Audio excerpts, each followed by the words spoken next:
叉烧溏心蛋与劲道的面条，这碗豚骨酱油拉面，光是用看的就让人口水直流。还有特盛海鲜拉面里的大虾，也是用料实在。桂田酒店持续拓展餐饮版图，宣布推出全新日式餐饮品牌，5星级的拉面店。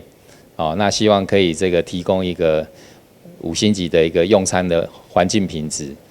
然后让大众消费者呢也可以享受到这样的一个美食的一个服务。此次推出价位260至490元的拉面系列，以每日严选新鲜食材，加上耗时8小时现熬豚骨汤底，呈现道地日式风味，要在饱和的拉面市场当中打出一片天。我们饭店除了阿里海的这个主力高单价的这个产品以外呢，我们希望在这个餐饮的市场呢，可以开拓不一样的这个消费者的一个族群。这也是为什么我们会把这个拉面店的这个平均单价呢，把它调整到这个符合